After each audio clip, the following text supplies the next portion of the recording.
feels enough.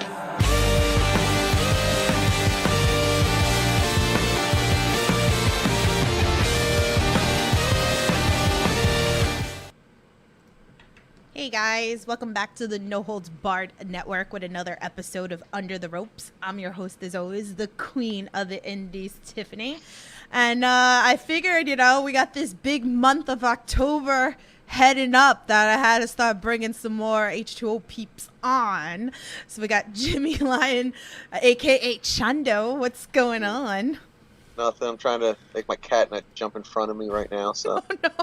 I'm literally laying in bed with two cats on top of me, wondering what I did with 34 years of my life. Oh, but Jesus. It's one of those... failed out of community college, that's one thing. It's going to be one of those type of episodes today, I feel like. But we like that around here over on the No Holds Barred Network. So, It's just like uncomfortably honest. I was like, yeah, what are you going to do? What are you going to do? So Sometimes you fail upwards, and that's what I've I love it. I love it. Guys, if you're new here to the No Holds Barred Network with the Under the Rope series, here I interview everything independent wrestling, whether it's wrestlers, promoters, referees, behind the scenes, anything independent wrestling, I got you covered. If you have questions for Chando, please feel free to ask them in the chat. I'm sure he'll be more than happy to answer them. I don't think they're gonna. I'm not that popular. Really? Oh, stop it. I'm not that popular. You never know. I mean, we already got people going on in the chat. So here, let's see. People are really friggin' weird. Why? Don't say that. You know what I did on Friday night? What did you do Friday night? A 34-year-old male, taxpayer, homeowner, went to the local carnival up the street of my school. And my friend asked me, okay, so I did this match with Alice Cologne, had a bunch of glass in my back. His girlfriend's a nurse. I've known this guy since kindergarten. He calls me up. He was watching on IWTV. And he says, hey, you okay? It's like, yeah, I'm just getting home. It's like 1 a.m.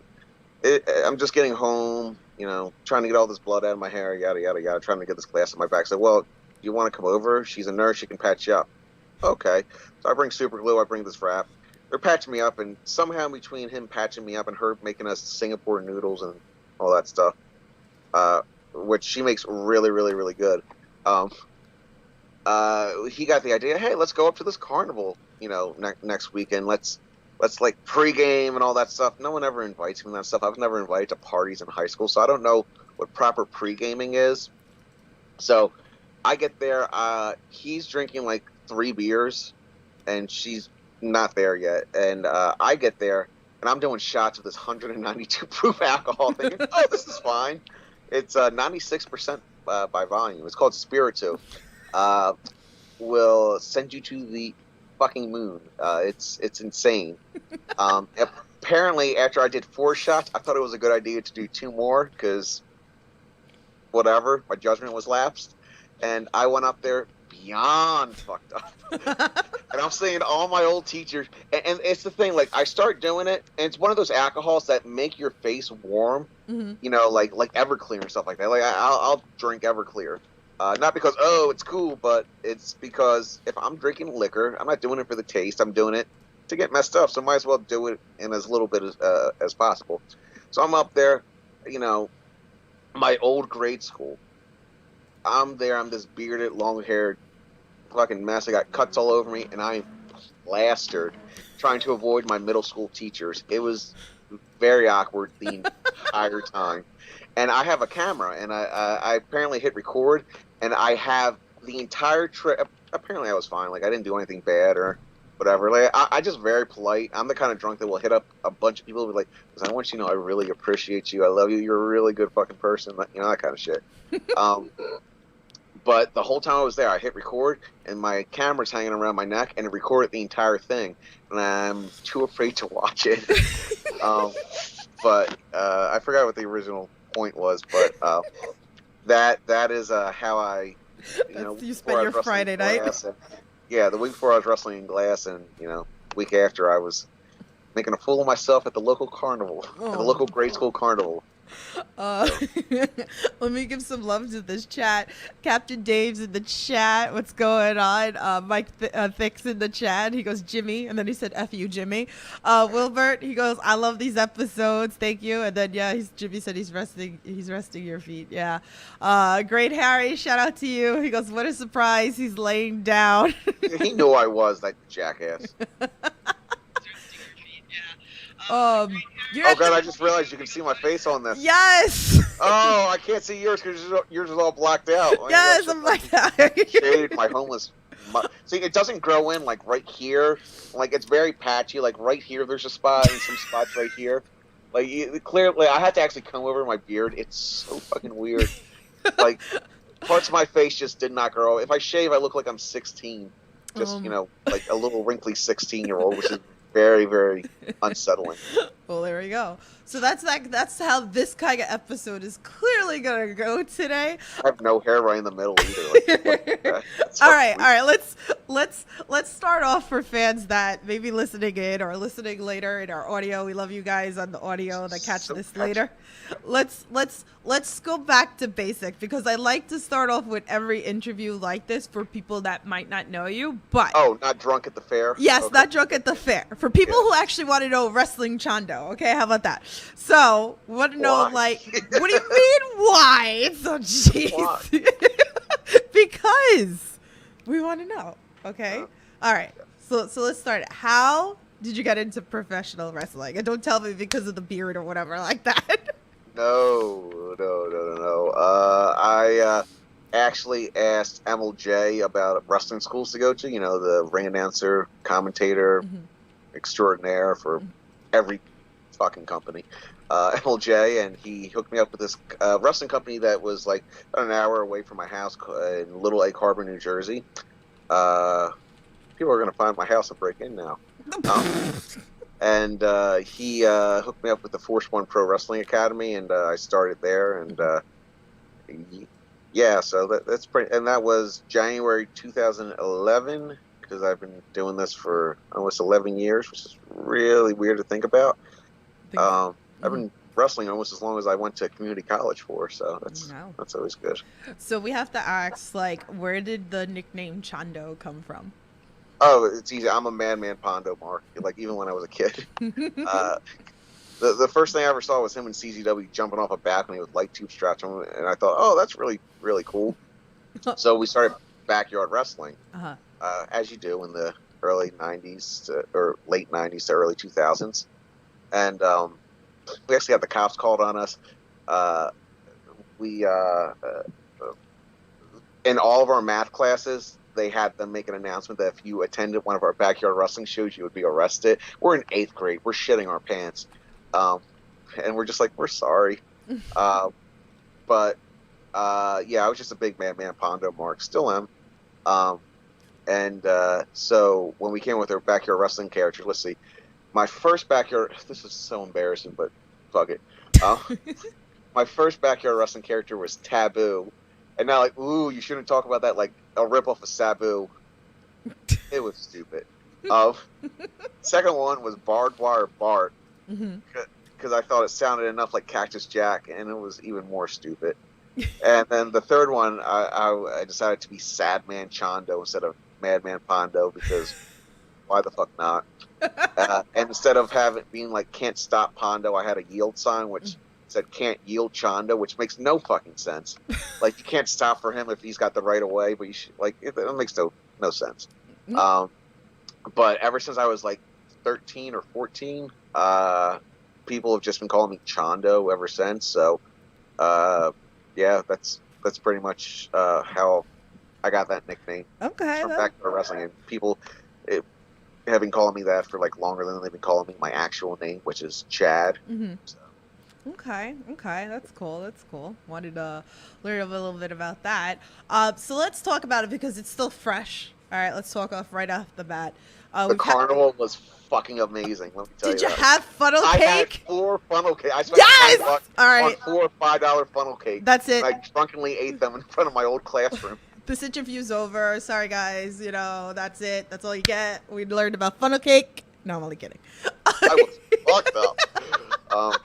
No, but So fucked up. let's talk I could not have Hustlemania. passed 8th grade again. I was so fucked up. Or kindergarten. You could have asked me to say the alphabet forward or just said a letter from the alphabet. I would have been like this and just fallen down. I was fucked up. But I'm a loving drunk, so. But sorry. Ask your question.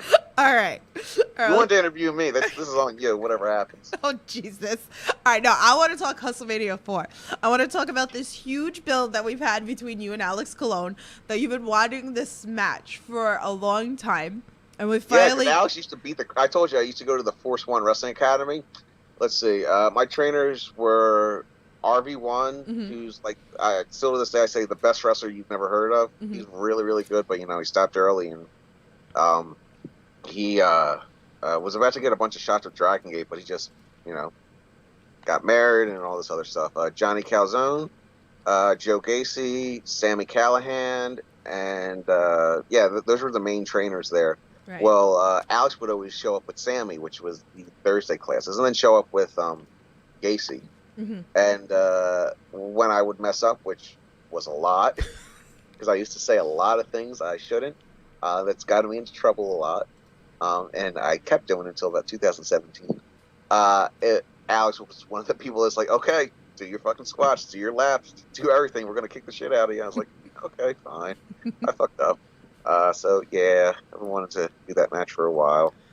But it just, opened up. It was hot, right? This was I just hot want to say, yeah. Well, I just want to say, and in wrestling, you're always taught, okay, pace out a show. You don't want to do all this stuff in the first match, and you don't want to do all this stuff. You want to pace it out and then build to a main event. I just want to say, I hit a top rope Canadian Destroyer onto light tubes in the first fucking match. I'm a piece of shit. You did. It's so... I was like, I'm sorry. It's so There was still glass in the ring by the end of the night. By Undiscovered that Monday, there were still little pieces of glass, which is why I took a picture of the ring, screen captured from IWTV, and posted it online. And that was half joking, half legit. To anybody, and it had the caption, to anybody that had to wrestle after me on Saturday night, my bad. Sorry.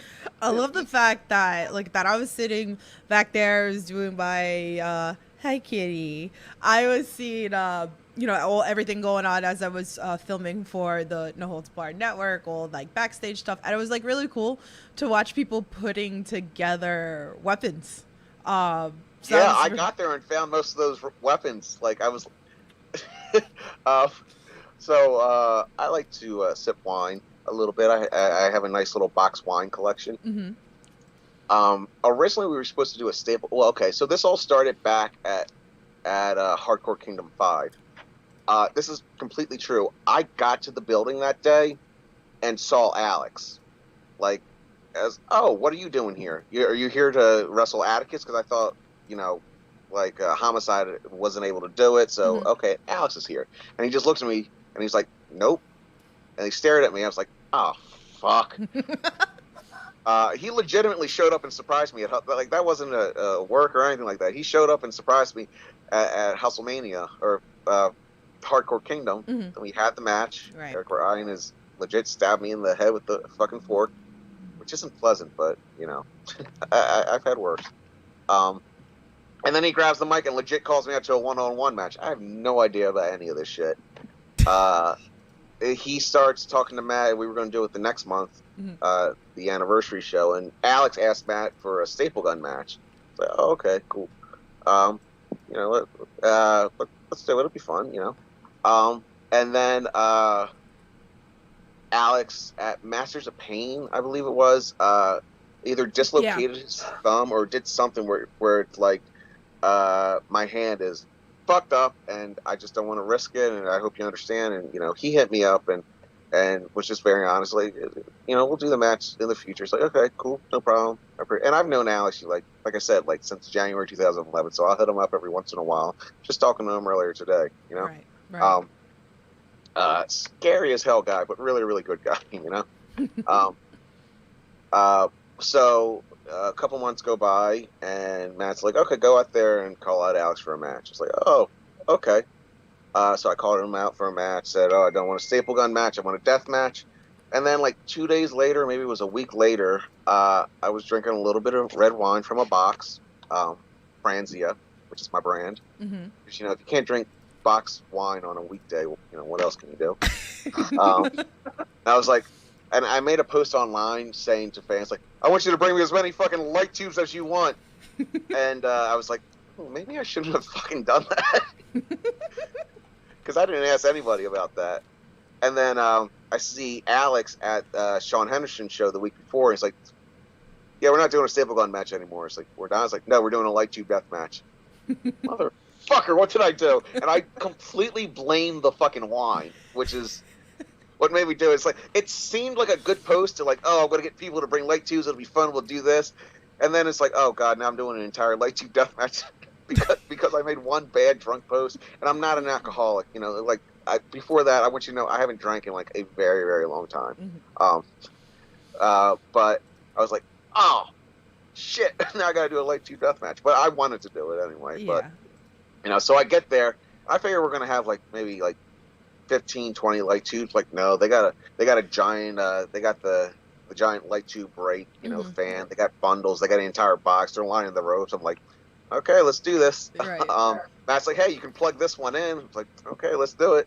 So, yeah, then we had the match, and, I don't know if you know this about me, but I have horrific anxiety. Like, straight up, like, I have panic attacks before matches. I seen that with you this weekend. Yeah, well, yeah, like, and again, I've known Alex for a very long time, and Mm-hmm. everyone's like, Alex will take care of you. You'll be fine. It's like, I know, but still, Yeah. I throw up. Like, the night before I wrestled Nikki, I was throwing up all night. I was so nervous, and then I had the match, and she's like the nicest person to ever criminally assault me. Like, she's super fucking nice, and the match went really good. Right. Same thing with Alex. Like, throwing up, I was all nervous the night before. Everything went fine. No, But that was great. yeah, but we get there, and I see all this stuff, and I'm like, oh my God, I'm going to fucking die. What did I do? I should put down the box wine, but apparently everything went good, so, happy. But that's the most light tubes I've ever done, and they were awful. It's crazy to see what goes into the ring. So it's like between TVs going in there, it's like I never know what's gonna pop up. Oh, I brought that. Wait, can we talk Didn't about work out good for me. Can we shout out to the fans that brought more light tubes for this match? They brought 100. Someone had Jimmy. It was Jimmy. Yeah. Jimmy and had Riley. A gift card for $100 or $150, and they brought 4 boxes of 30 light tubes, which is 120 light tubes. I'm like, oh, I don't think we're going to use all that. So I thanked them, and I asked them, would it be cool? Or I told them, like, yeah, it's cool, and we did use their light tubes, but we're saving the majority of those for the Tremont Deathmatch tournament on the 30th. So, you know. That's good. Thank you guys. Aw, you guys are great. Well, I mean, I'm going to go back to that, but let me just piggyback off of the chat right now. So Papa G's in the chat. He goes, thanks for the house, Chando. Yeah, he's a massive piece of shit. I don't care if it's his birthday today. That guy can go fuck himself. Well, happy birthday.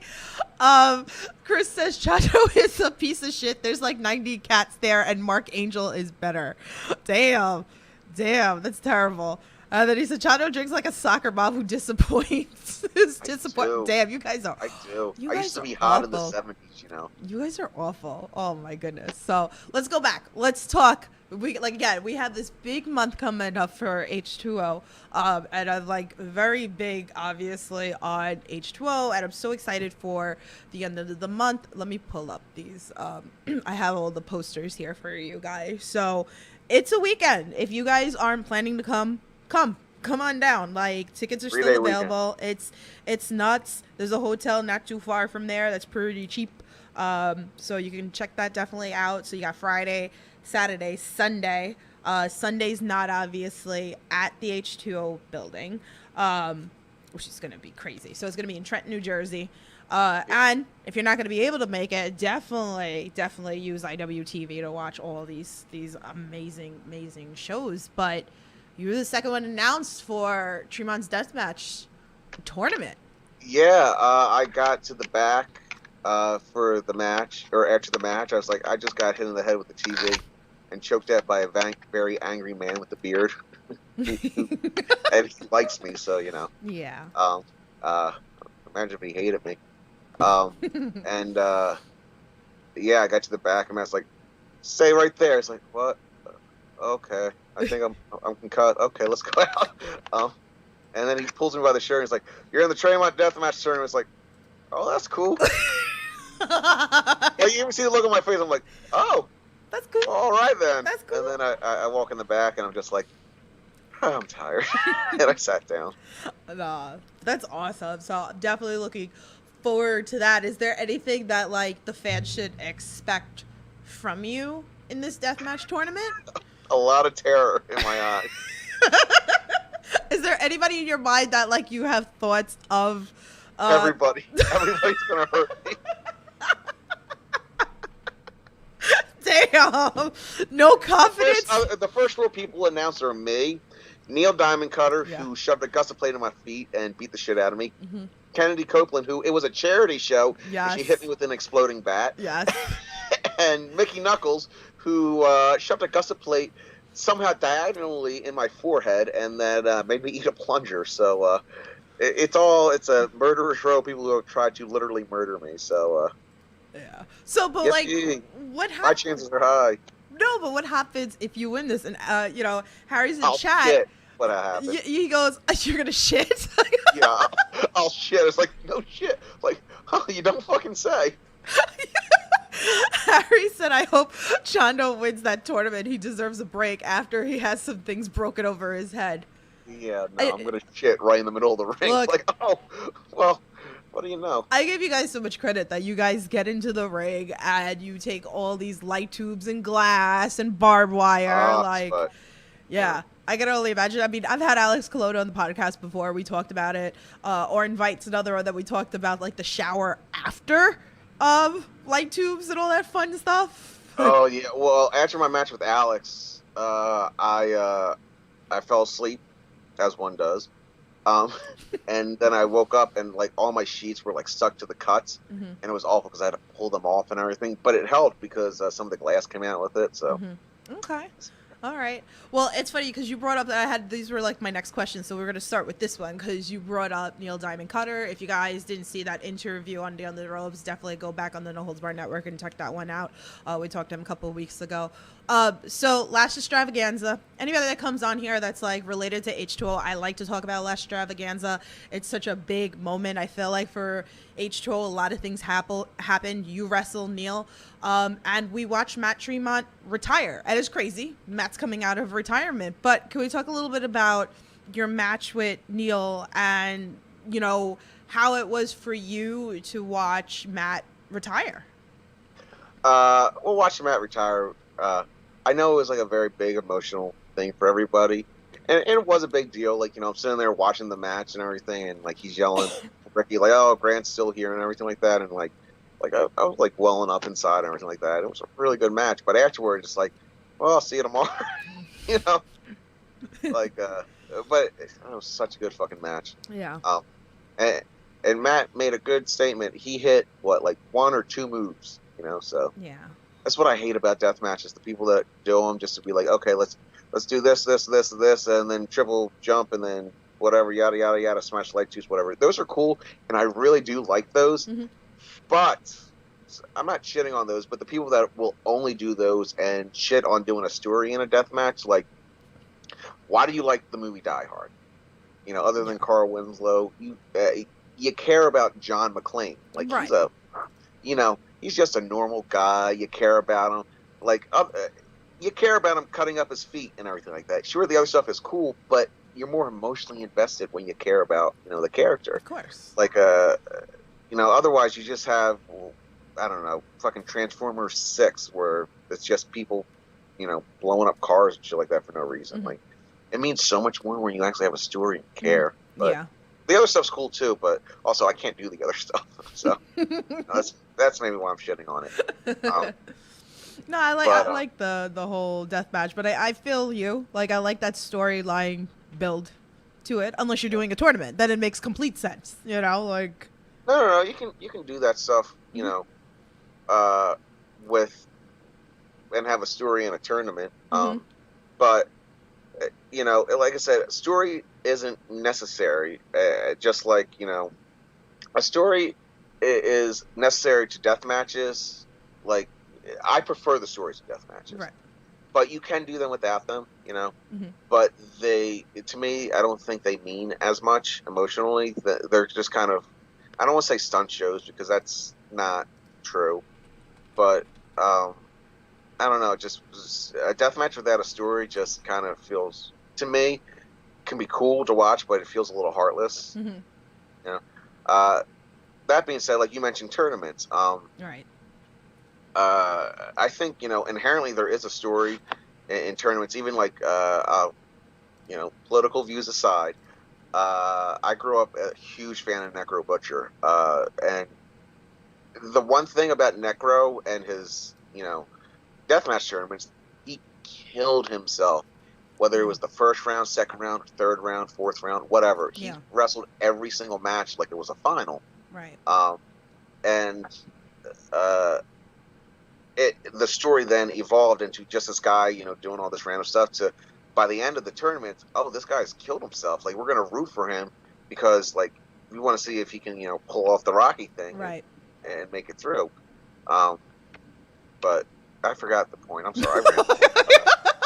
No, we're just talking about death matches and the meaning. Oh yeah, and... Last Extravaganza. But going back to all that stuff, so Matt had told me originally. Matt was like, "Well, yeah, you'll probably be in the tournament." And then Matt sat me down, you know, a couple weeks before everything. He was like, yeah, change the plans. I'll give you a match, you know, on night 1 or night 2, but you know, you're not going to be in the tournament." It's like, okay, it's cool.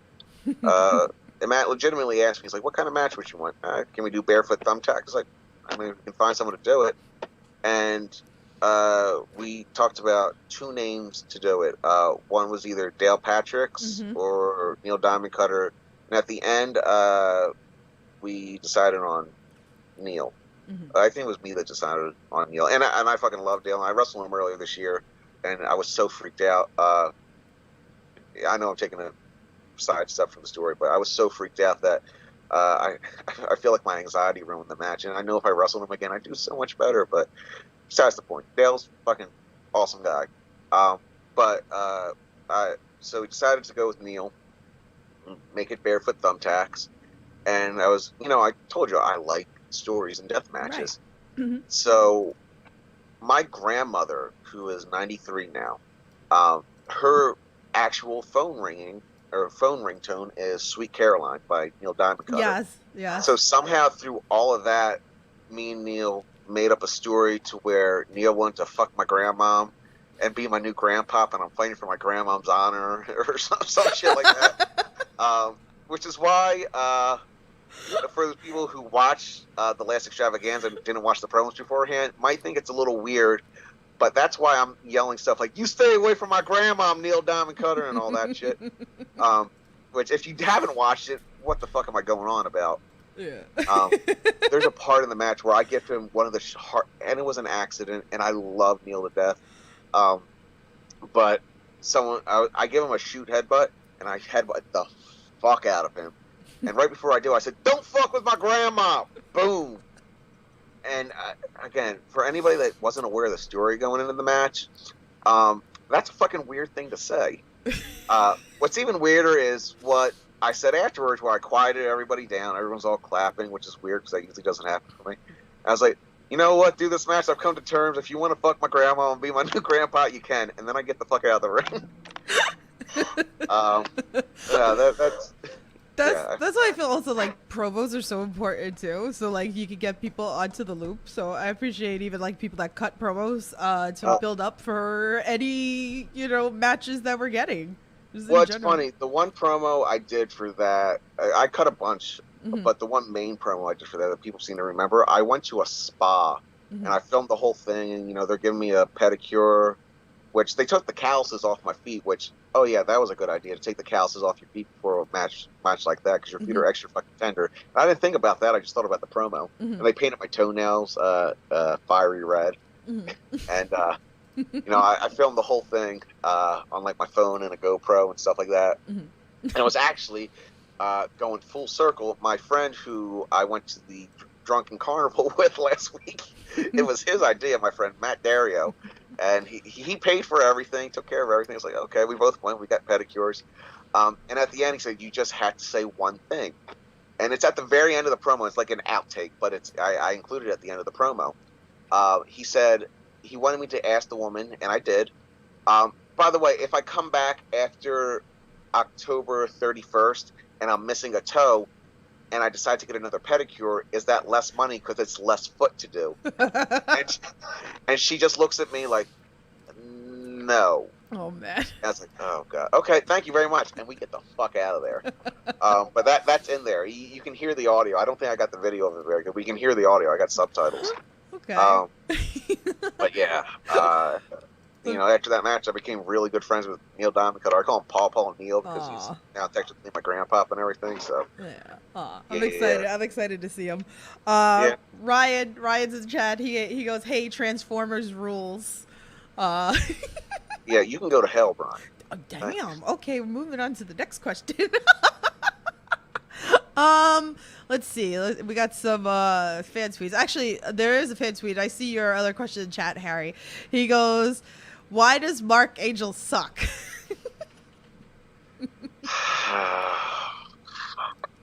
Okay. Are we moving on to another question? It's like one of those. No. I'm trying to think of how to word this. Okay, there's always called a Marty Jannetty of the team. Oh God. And I always thought it was me because I'm the one who's willing to go through the plate glass, but it turns out it was Mark. Fuck you. Damn. He does, but he's not that bad of a guy. He just, I don't know. He always Mark. say to me, he's like, why the fuck are you doing this stupid shit? You're an idiot for doing this. I was like, what I like to do. They got me over somehow. I don't know how. I'm still trying to figure this shit out myself. It's been a weird, ever since I had that match with Neil, like, people have been like, oh, you're really good. It's like, oh, no, I'm not, but thank you. I always call myself luggage. I can be carried. So. Oh man. His other question goes, I think the most important question is, who could I send to 3D print your shoes to stomp on your feet in a death match, Chandi? Oh yeah, Harry made these 3D printed shoes, and I told him if they didn't fall apart within like 3 weeks or a month, he could stomp my feet, and then they stayed together. And I was like, okay, fine, and he was going to fly over here because Harry's from the UK. Yeah. And then COVID happened, and he couldn't fly over, so I just have been making fun of him ever since. Okay, cool. Let's talk about, I mean, there's so many things we can talk about. You brought up Nikki Knuckles, love her.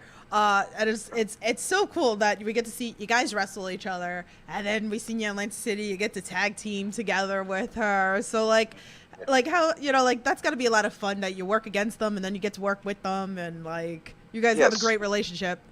Super fucking nice. And the funny thing is, usually in a match, you'll call stuff. All she wants to know is, okay, what's the story and what's the finish? Mm-hmm. And so the only thing we called in that entire fucking match was her giving me the pump handle slam on the forks, which was originally supposed to be an ironing board of toothpicks, but then after I made it, everyone was like, no, you can't do this.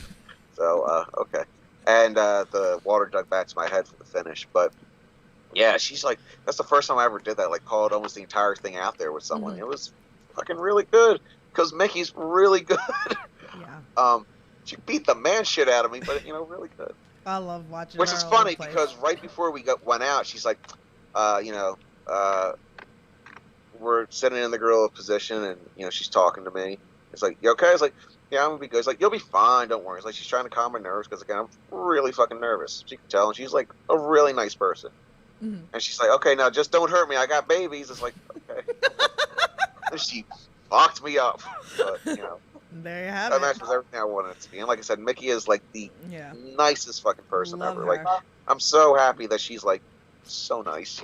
Yeah, she's great. Eric's in the chat. He goes, he's my idol.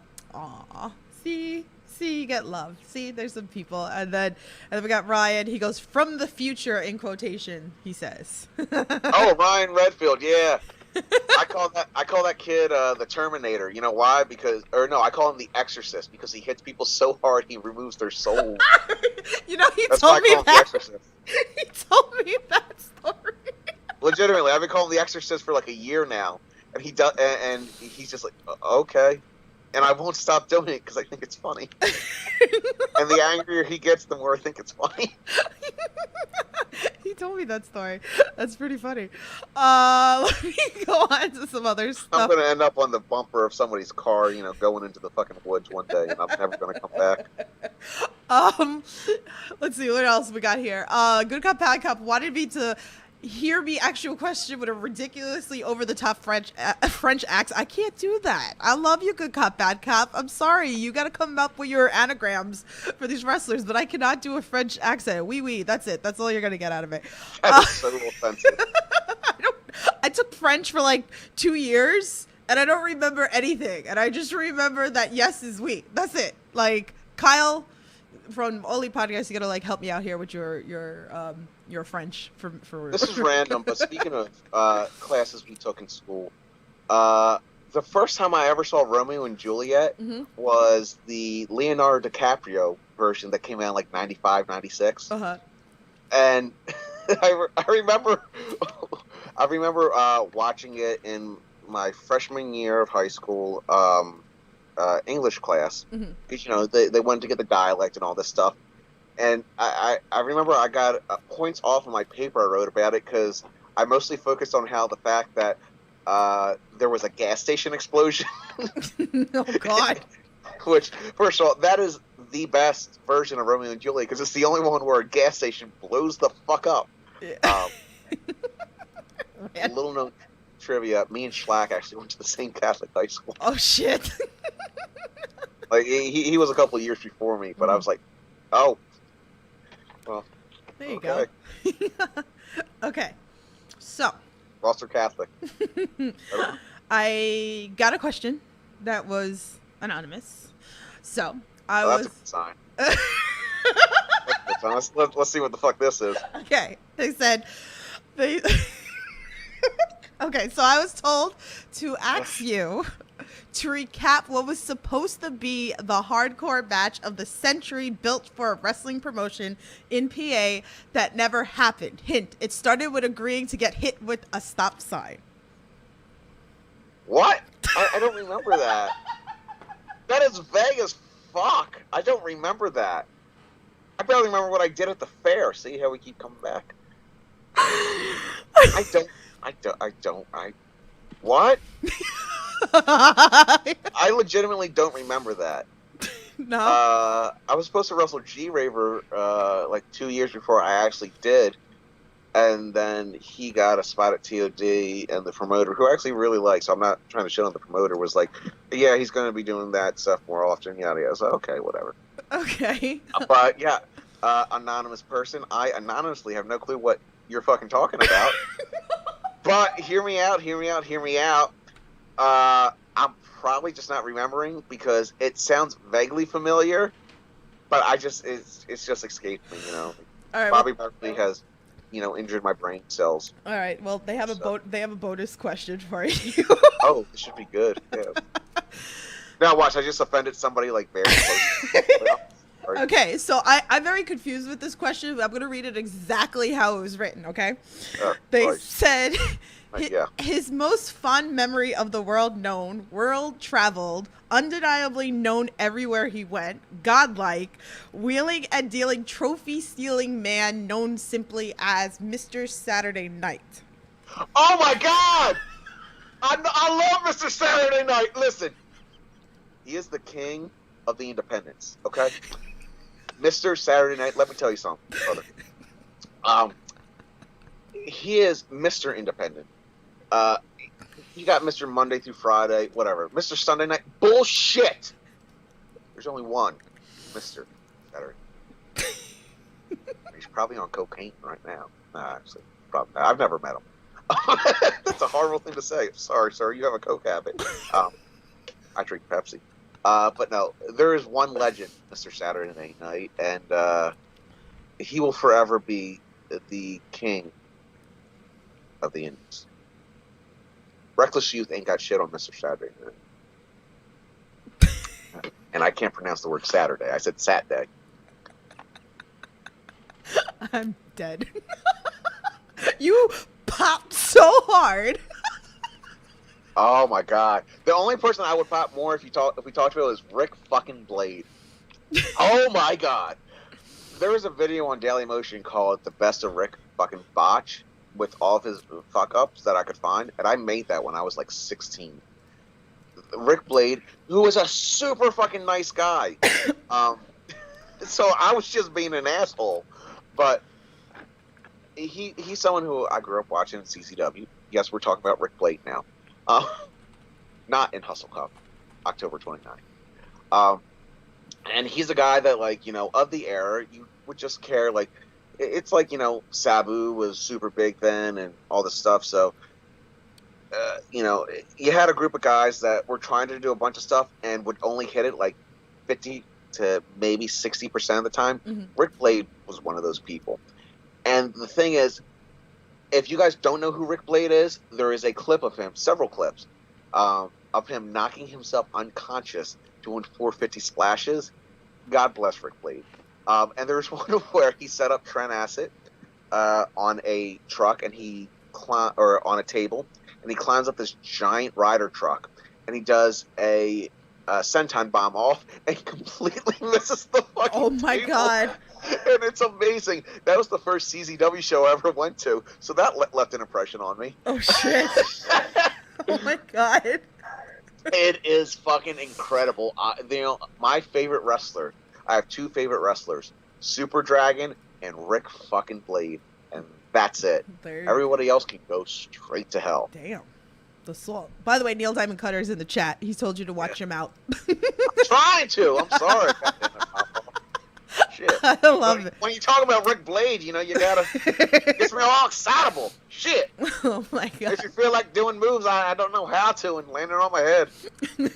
I want to go back a little bit because it just like it wasn't part of my questions, but it just like made me remember. Oh, you weren't planning on asking me about Super Dragon and Rick Blade? Okay. No, I was gonna ask you about your match with Raver, and then like the balloon being stapled to your head, and between all the action that was going on, the shopping cart in front of me. But I think it was funny when you got the happy birthday balloon that was like left over from the day before or something. That was the second time I'd done that.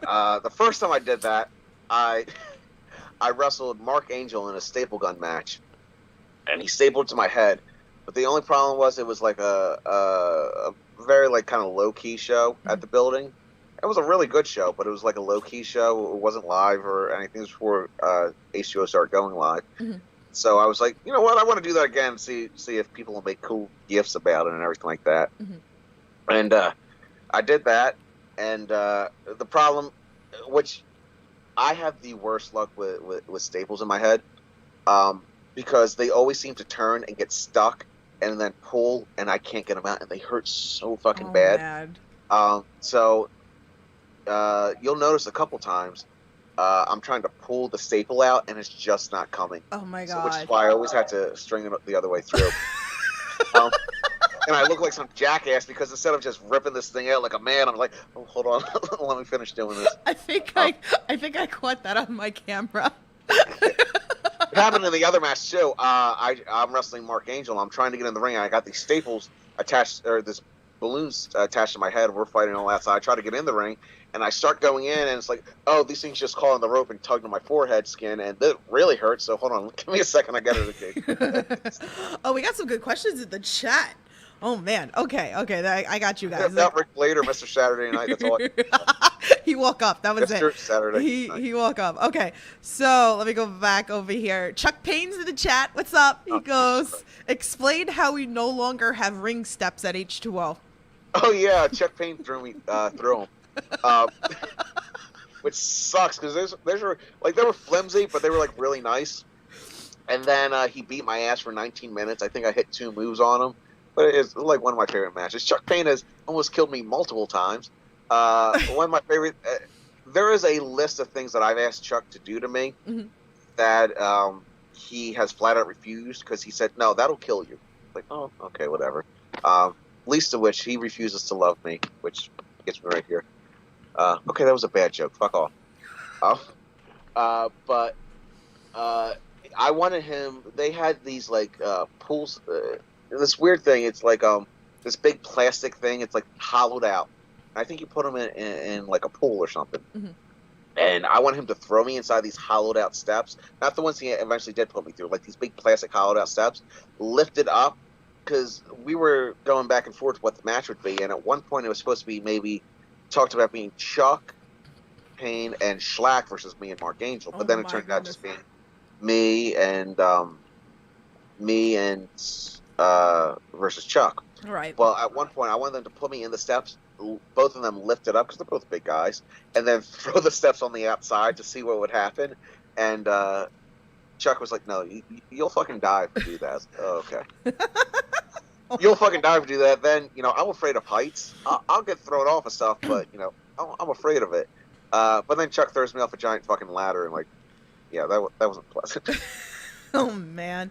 Plus side, Mark Angel came with the light tube that I wasn't expecting. Like I'm just standing right there. All of a sudden, Mark goes boom, and all of a sudden glass flies past my head. I'm like, what the fuck? Oh, that's right, Mark. I almost got killed and blinded at the same time. Terrible, but yeah. Terrible. Okay, good Mark Angel, terrible person. But Chuck Jones legally killed me more times than I can count, and a couple times illegally. He said he loves you.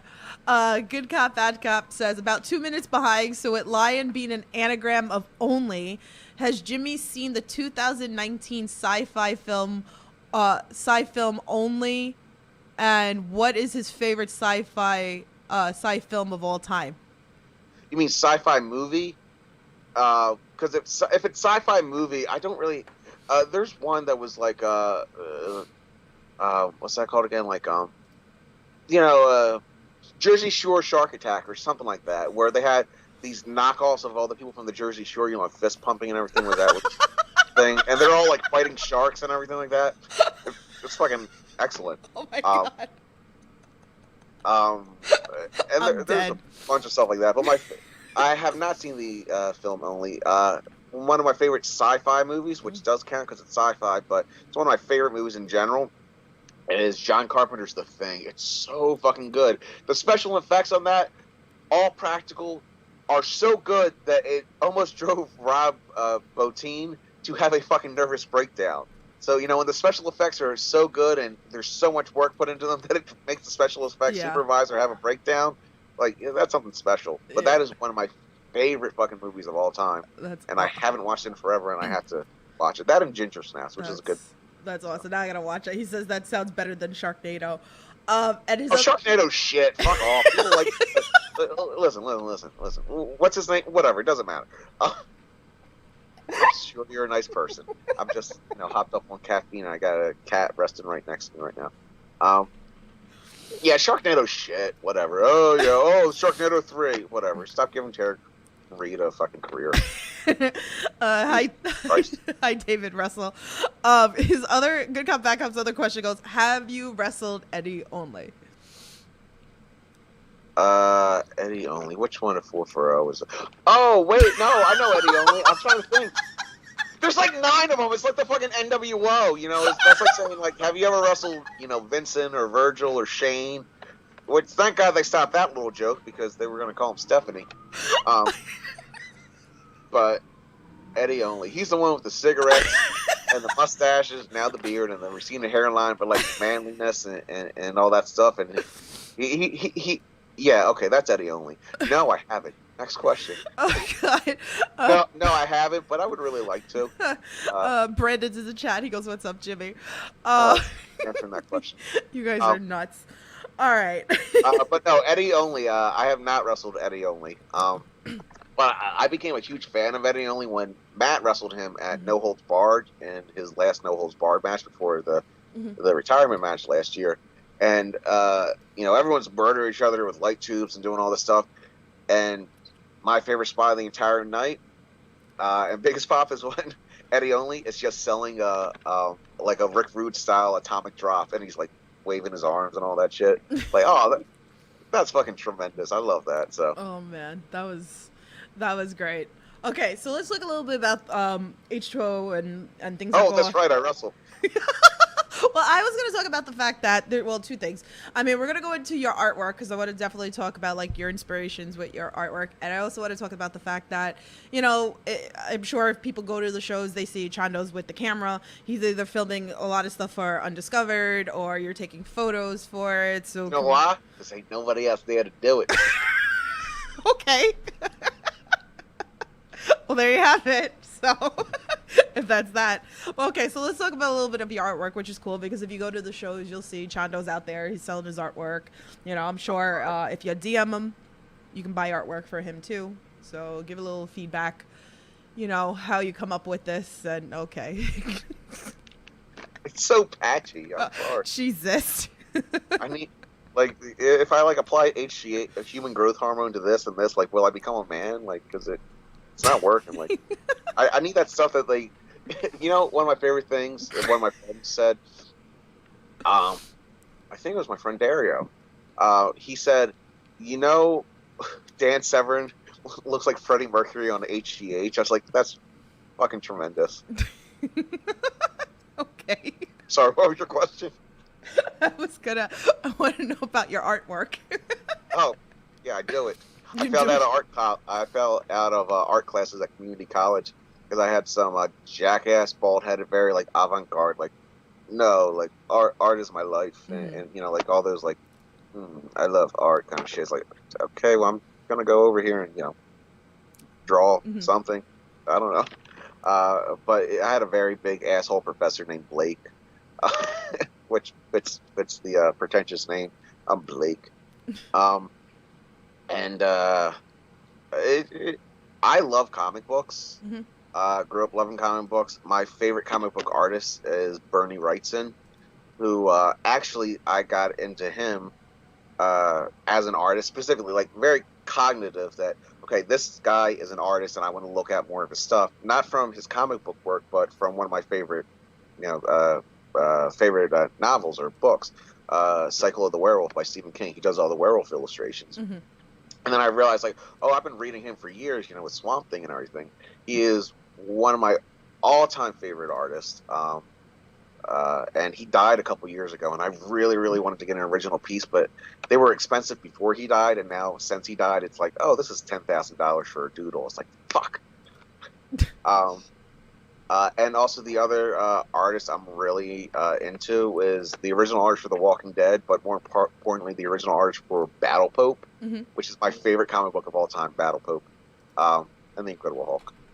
Tony Moore, he's so fucking good. Really, really, really insanely good, That's awesome. That's awesome. So if people want to buy that's your... a rambling answer. Try and pick the question out of that So you sell your artwork, okay? What about for the people that don't come to the shows?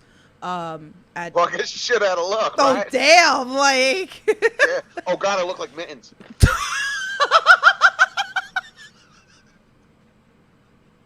That's not a knock on him either. That motherfucker sells more T-shirts than I do. So. Oh my, I'm dead. All right, Shout out to Mittens. And only because, like I said, like some people, like, oh well, why is he selling T-shirts? Like, motherfucker, why aren't you selling more T-shirts than him if he's just a fan? Like, he sells more T-shirts than I do. So. Oh man.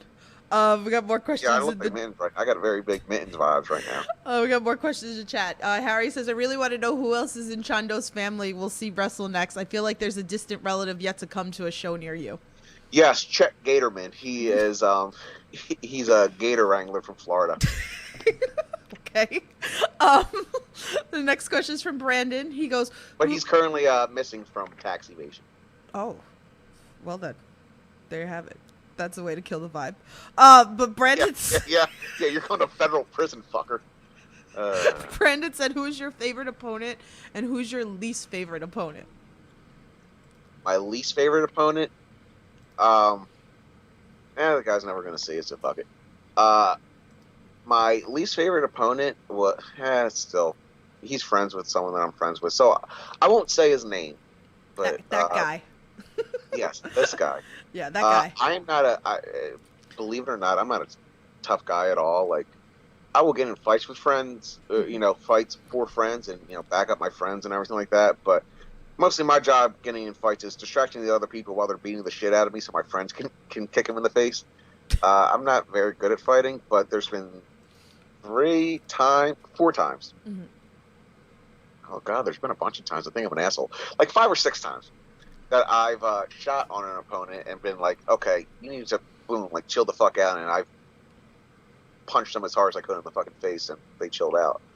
Um, One of them, 3 times in a row, I wrestled this guy 3 months in a row, and each time I wrestled him, the first time I wrestled him, he took something. I don't know what he took.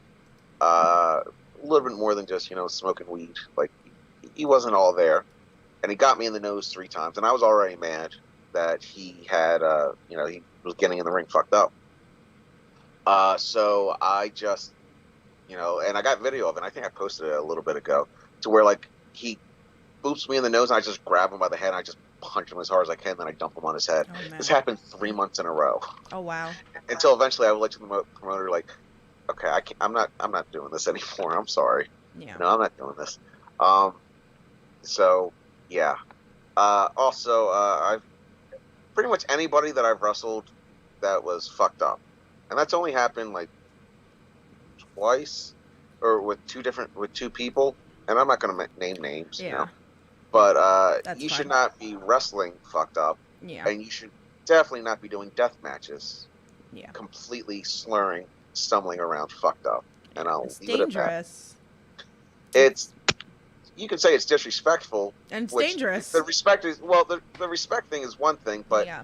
even more important, like you said, it's dangerous for me. It's dangerous for yourself. Right. But it just shows that I don't give a fuck about anything. Like it, like I said, I've only wrestled 2 different people that were slurring, fucked up, and the second person was actually like stumbling around, like he could barely stand up straight, fucked up. Yeah. And that is a person that I won't be wrestling again. No one's going to ask me to. But that is the biggest way for me to lose respect for somebody, if they show up for a match and they can barely keep themselves up, and then they go out there. Yeah. Because if it somehow gets past the point of talking to the promoter's like, yeah, we're still going to send them out there, then I'm just going to do something. But I'm not. It's not a situation. I'm 34 years old. As a human being, I don't have to put myself in that situation anymore. And that's dog shit. If Nobody should put in. And if somebody wants to like smoke a little weed before a match, like a lot of people do that. I don't, because like I found out like I have anxiety, but I can't smoke weed because I got asthma. Okay. And I, believe it or not, I don't drink before my matches. Though I did one time and it was this past year, and there was a reason, and I'll get into it real quick. But if you're going to go out there completely fucked up, like just to quote somebody from my youth when I was growing up, burn your fucking boots, Yeah. or get yourself some fucking help first. Yeah. But you shouldn't be wrestling. And my favorite opponents, there's a bunch of them. Neil, I've only wrestled Neil once. Like the first time we wrestled was that barefoot thumbtack match, and I've only wrestled him once, but he's like one of my favorite people. I've wrestled Tremont like a dozen times. He's one of my favorite. Mickey I will wrestle her fucking any place, anywhere, anytime. Like, super fucking nice. Yeah. Alex is fucking terrifying, but I could wrestle him all day. Cannonball's like really fucking good. Raver's really good. Like, I'm lucky enough to be like around and friends with all these people that are really fucking good. Yeah. So I haven't had too many bad experiences, That's good. That's good. Which is a good thing, That's good. That happen to be my friends, but also happen to be very good. That's good. So, real quick, I know I'm rambling, and I always ramble. I'm sorry. The one time I was a little drunk in a match, and there was a reason. Mm-hmm. It was at Subterranean Violence 9. I wrestled Devin Moore. Hear me out. And it wasn't anything Devin wasn't aware of. And the second so originally that match was supposed to be a 4-way. It was talked about. It was supposed to be a 4-way drunken death match. Right. It was supposed to be me versus Devin Moore versus Connor Claxton versus Low Life Louie. Okay. Louie had gotten hurt at the show before and couldn't take part in the match. And Connor had, like, I don't know if he dislocated. He did something to his arm where he couldn't do it. So it was just down to me and Devin Moore. So Devin Moore is I couldn't find him for a lot of the day because he was doing his thing, I was doing my thing. And that was the nighttime show. Well, in the meantime, I was like, I'm thinking, okay, we're still going to have this drunken death match. I'm not going to get completely slurred speech, obliterated drunk, but I'm going to get tipsy.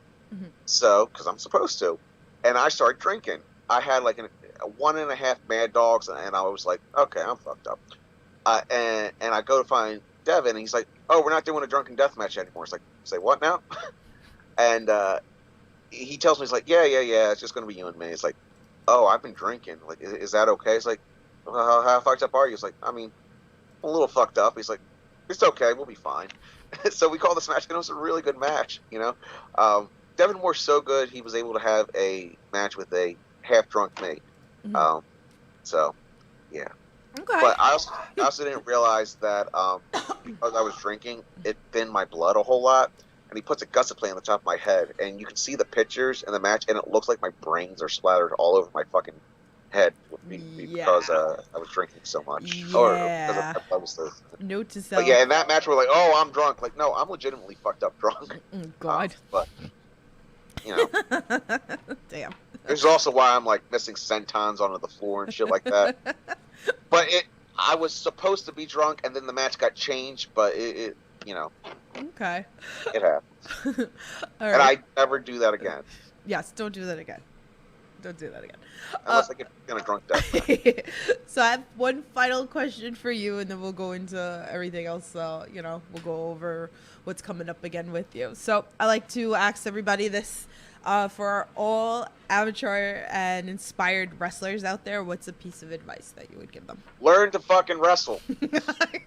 No. No, it's true. Especially with death matches. A lot of people think that you can just go in there and like, yeah, I'm just going to swing like this. Man, I just want to fucking bleed. Cool. I don't care. Yeah. Learn to wrestle first. Yeah. Get your basics down as much as you possibly can.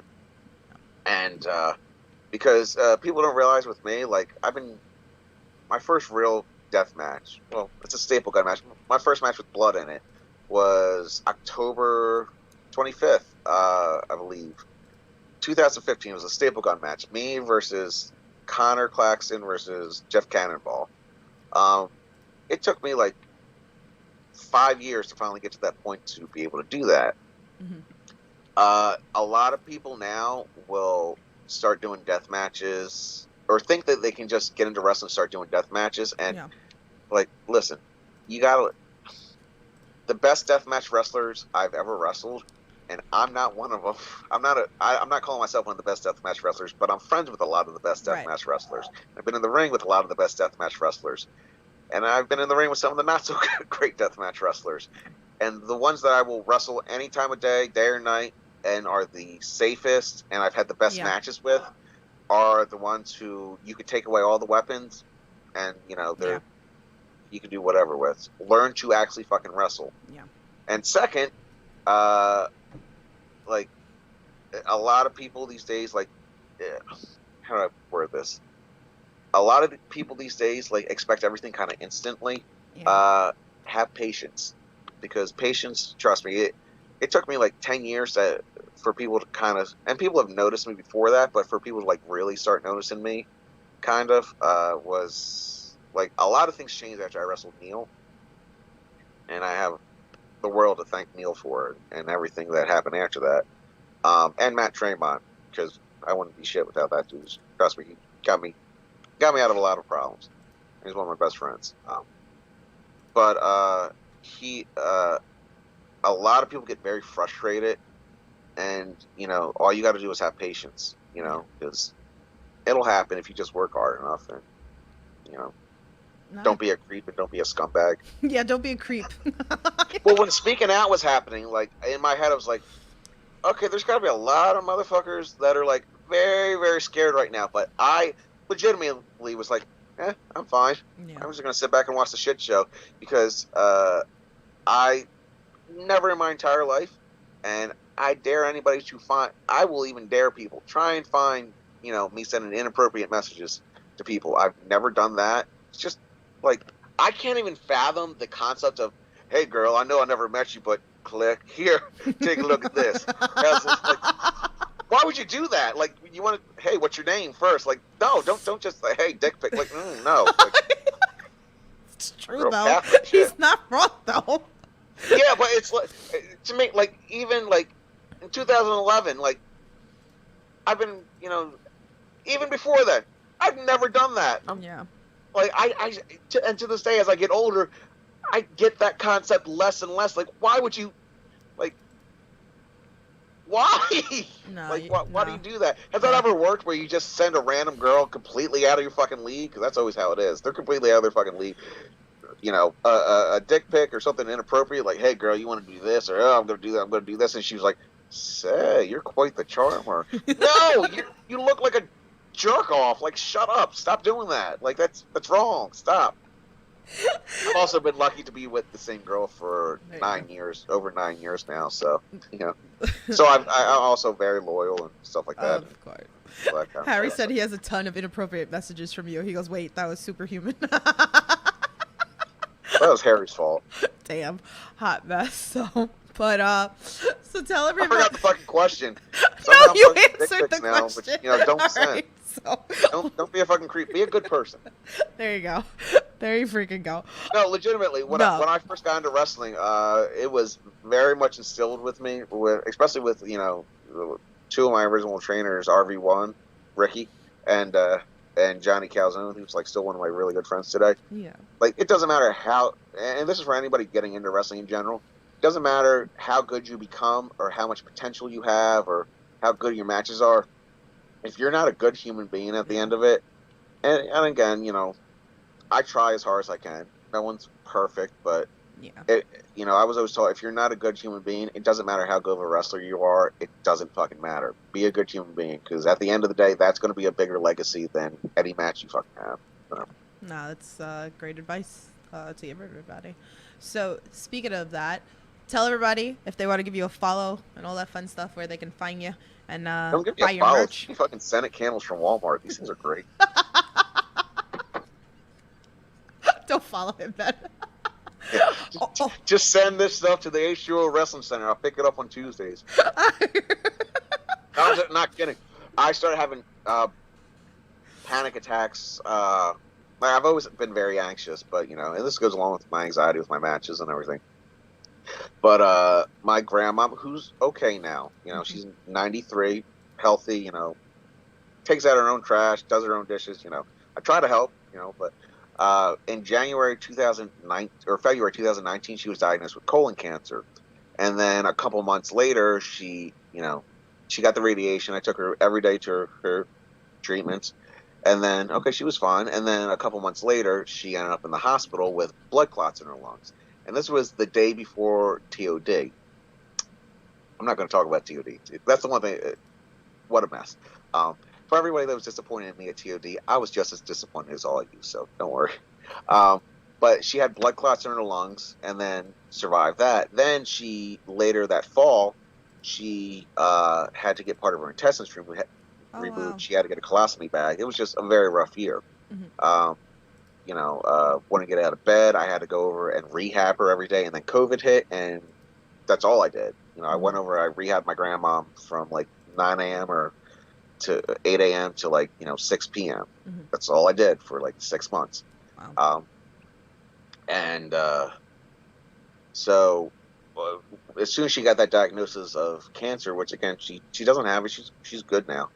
I started, like, my anxiety got so bad, and I started having like my first actual real regular panic attacks, and it was terrible. I forgot the fucking question. Oh yeah, no, the candles. I promise it has a happy outcome. So my friend actually came over one time, and I was having a really bad panic attack, and she's like, "Here, I'm going to light this candle. It's going to help. It's going to do all this." It's like, okay, fine, and it really fucking helped. So ever since then, like, I've been rocking out to these Senate candles, So bring them some candles. And, bring me Senate candles. Like, legitimately, like, I fucking love these. These ones are all burnt out, but this one's peeking Bring him some candles. It's burning out like my fucking soul. Oh, Jesus. But no, I was never into scented candles, and then I started having bad panic attacks, and my one friend Kate actually turned me on to like, hey, yeah, no, these actually help. It's like, oh, they do, you know. There you go. So bring him some candles. That and buy some merch. Legal in Jersey, I guess I can say, and it's not very taboo. But I went my entire life with never doing any drug whatsoever. Never even smoked a cigarette. I drank a little, but you know. But recently, for my panic attacks, I started taking like edibles, which literally I don't do it to get high. I do it so you know the world will like open up and not shut in, and I can breathe again, and you know it helps. So you know, scented candles and edibles seem to be helping. So me. bring him some stuff. Yeah. And buy his merch. Mostly the candles, because everything else you bring me, I'll be like, oh, does this have PCP in it? Thank you very much. You know? I don't want to be like, oh, Chando, you okay? You ready for this death match? I'm on fucking angel dust, motherfucker. Let's do it. Like, no, you don't want a motherfucker on angel dust with light tubes. Well, if you want to give candles will help. If you want to give him a follow, his links are in the description below. His link to his merch is also listed below in the description. He's like thinking about it. So, but yeah, definitely again, guys, go like check out the weekend. I won't be rude if you give me angel dust. I just will very politely put it somewhere in the woods for a chipmunk to lose its fucking mind. Oh my and god! wreck its fucking squirrel hut. Wow. Well, yeah. So about that, go support Chando. Oh god! Imagine if a fucking bear got some angel dust. Have you ever heard of Pablo Escobar? No. Schlack was telling me about this. We were filming it. Me and Traymon have filmed like 4 or 5 documentaries that will never see the light of day because I'm just terrible at putting them together. And I have all this footage.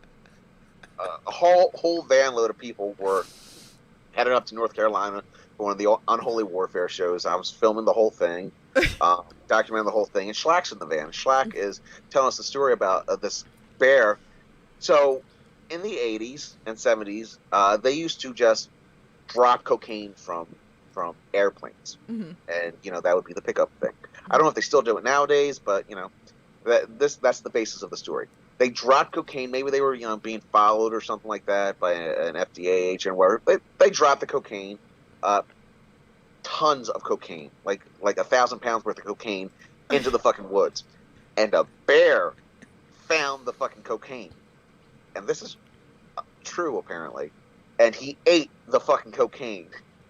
So, and for like 45 minutes, oh my god, he was insane on cocaine. Oh, and as Schlack put it, for 45 minutes, he was the most dangerous animal God had ever created. Oh my god. Until this bear overdosed on cocaine and fucking died.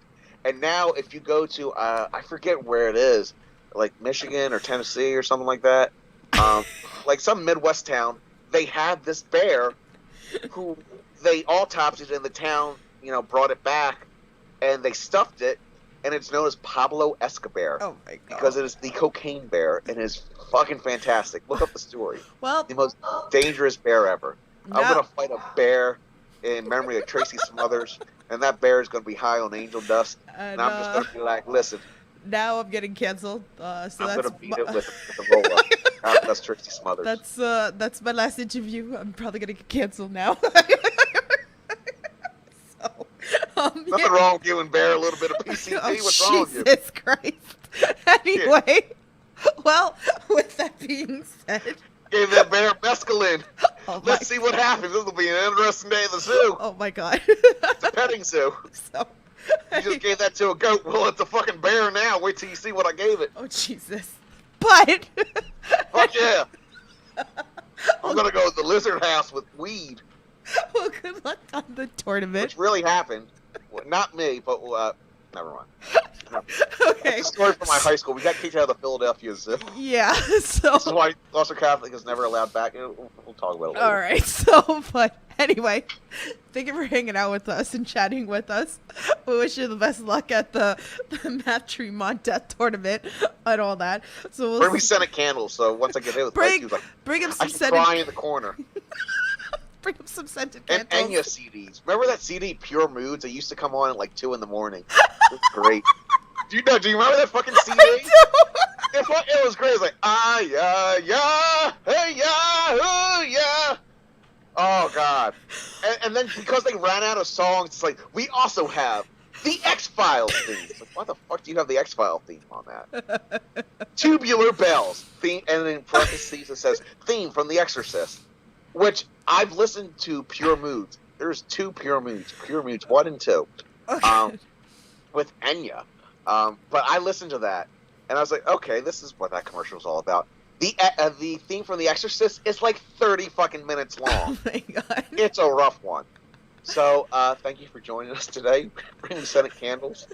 My computer's on my belly, which is why I've been shaking the entire time. And, I don't even know if I should ask this question because somebody just came into the chat, and I feel like if this is a bad story, Chando, then we're not going to talk about it, and we're just going to end the podcast because I'm kind of afraid to ask this, to read this question right now, but I feel like there's a story behind it. So if it's bad, do not answer. It's okay. Okay. So HP's in the chat. He goes, hi, I just got in late. Did you get to talk about Chrissy ejecting him from the H2O arena for streaking? Did you streak? No, I never streaked. I never streaked. I have no ass. Do you think I'm going to streak? No, legitimately. I love Natal. She's my very special lady. But even she will wake up in the morning, stare at me lovingly, and say, "Hello, no ass. Have you ever seen Hank Hill and his like narrow ass?" That's exactly what I got. Like, no, I'm dead serious. I have like a negative dunk. Like, I have no junk in the trunk. I got nothing. I got one of those compact Beetle cars. There is no trunk. Which, if you can tell I have no ass, if you watch any of my matches, and I'm wearing, not my wrestling singlet, which I've only got a chance to wear like 3 times this year because I've done death matches all the other times. Oh my god. My face but hurts. my camo shorts, which I've had since 2014, are constantly slipping past my waist. And you'll notice that because my body goes from lower back to upper thigh, there is no ass. So, like, I have the flattest ass on God's green and I earth. know exactly who it is that's typing it in the chat. That's the funny thing. I don't either. He goes, he undressed after performing a guitar solo for a Shawn Henderson show, January of 2020. Oh, I was wearing clothes. I was wearing Stan Styles' very tiny singlet, which I wear sometimes. It's gold. Wait, remember this? No music. You're gonna be. Are you gonna get copyright? Imagine a world of never-ending relaxation, pure moods, and then it goes like sail away. Oh, I love that stuff. Oh my god. I don't know who sent 3 payments of $9.95 to that fucking number, but. Oh my god, I can't. So. Oh, this is tremendous. Don't play it. Okay, we're gonna end the stream. It's a return to innocence by Enigma. We're going to end the stream. So thank you guys for hanging out with us. Thank you, Chando. We'll listen to motherfucking Pure Moods, yo. Later.